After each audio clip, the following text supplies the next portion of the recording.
Welcome back to Primetime News. Special welcome to folks on OneSpotMedia.com. Up first this evening, the opposition People's National Party is stepping up the pressure on the government, calling for Prime Minister Andrew Holness to sanction former National Security Minister Robert Montague. The call comes after a senior government official on Tuesday contradicted Mr. Montague's remarks about how gun licenses were granted during appeals. The opposition is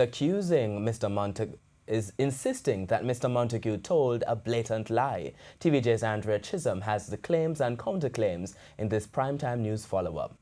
In TVJ's exclusive story in August, we told you that former National Security Minister Robert Montague overruled the review board of the Firearm Licensing Authority 29 times and decided to grant firearm permits. That includes a gun license to a man we call Person A, even though the police said he was a member of a criminal gang and involved in lottery scamming. We reminded you in Primetime News Tuesday of Mr. Montague's words in August when he sought to challenge TVJ's story at a press conference. I empaneled a committee of 6 persons to sit as a part of an appeals panel. All decisions granted to give permits after the appeals was heard had to be unanimous. The response: Ministry provides administrative support to the minister when reviewing the appeals.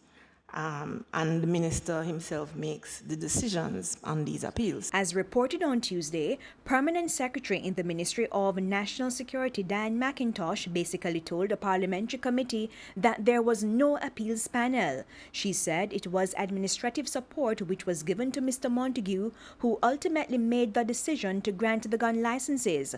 So now the PNP wants the Prime Minister to sanction the former National Security Minister, saying Mr. Montague deliberately misled the Jamaican people. The PNP says the contradiction between Mr. Montague and the Permanent Secretary amounts to a flat-out lie to the nation. The release says a minister lying to cover up his actions is considered a high crime. The party adds that transferring Mr. Montague from one ministry to another does not address the core issue of deceit. Andrea Chisholm, TVJ News.